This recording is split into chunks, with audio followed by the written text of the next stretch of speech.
চামড়াটা নিয়ে তো গবেষণা করা দরকার, কারণ এখন তো লেদারের জিনিসের খুবই ভালো মার্কেট। আমরা যে আমাদের যে ব্ল্যাক বেঙ্গল গোট, কালো ছাগল, যেটা থাইল্যান্ড কিন্তু ওটা কিন্তু একটা ক্রস ব্রিডিং করছে ইউরোপিয়ান মানে ছাগলের সাথে, যাতে দুধটা বেশি হয়।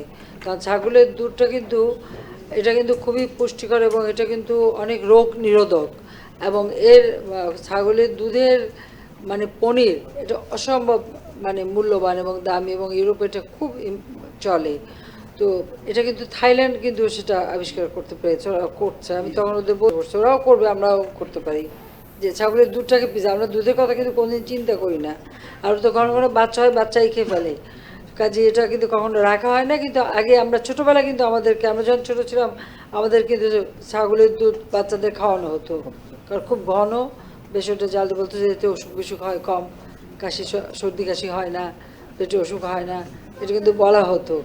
চোখের জন্য ভালো, চোখের জ্যোতি বাড়ে, যেটা আমরা আমরা খেতাম, আমাদের ছোটবেলা আমাদের দিত। তো এই জন্য আমরা মনে হয় ওদের থাইল্যান্ডের সাথে একটু কথা বলা আর এটাকেও রিসার্চ করা যে আমরা ওটাকে কীভাবে করতে। আমাদের পাহাড়ি অঞ্চলগুলিতে ছাগলের চাষটা কিন্তু খুব ভালো হতে পারে, কিছু লাগে না তো, ছেড়ে দিলেই তারা নিজে খেয়ে দিয়ে চলে আসে। আর পাহাড়ি অঞ্চলে দিলে ওর মাংসটাও ভালো হয় খেতে। এটা খুব ভালো, খুব চমৎকার কাজ করছেন। আর আর কি কি করছেন বলেন, এখন রিসার্চ কীভাবে করছেন সেটা বলেন। কারণ আমি জানি আমি যখন 96 সালে সরকার গঠন করি, আমি দেখলাম রিসার্চে একটা পয়সাও ছিল না, রিসার্চে কোনো গুরুত্বই দিত না। ওই রিসার্চ ইনস্টিটিউট এবং ইউনিভার্সিটিগুলি তারা তাদের যার যার মতো করে একটু রিসার্চ করতো। আমি কিন্তু প্রথম বরাদ্দ দিতে শুরু করি রিসার্চে। তা এখন আমরা কিন্তু এরকমভাবে সব জায়গায় রিসার্চকে খুব বেশি আমরা গুরুত্ব দিচ্ছি, যে আপনারা যারা বৈজ্ঞানিক রিসার্চ করেন আপনাদের গুরুত্ব কিন্তু অনেক বেশি, এবং আমরা চাচ্ছি যে নতুন নতুন আবিষ্কার করা এবং সেটাকে আমাদের কাজে লাগানো, এরপরে এটাকে আমরা কমার্শিয়ালি কাজে লাগিয়ে আমরা এক্সপোর্ট করতে পারবো, দেশের চাহিদা মেটাতে পারবো, আমাদের বাইরের দিকে তাকাতে হবে না।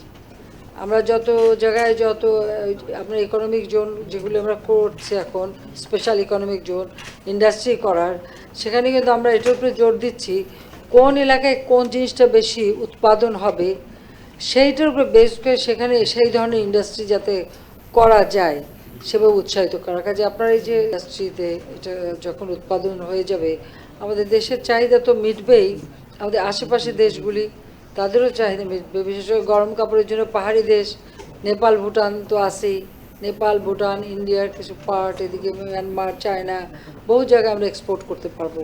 কারণ আমাদের নিজস্বটা মার্কেট কিন্তু আমাদের আশেপাশে নেবারিং কান্ট্রিতেই গড়ে উঠছে, কাজে এগুলি অনেক কাজে লাগবে। তো আমি কংগ্রাচুলেশন জানাই, অভিনন্দন জানাই আপনাদের, যেটা আপনারা করতে পেরেছেন।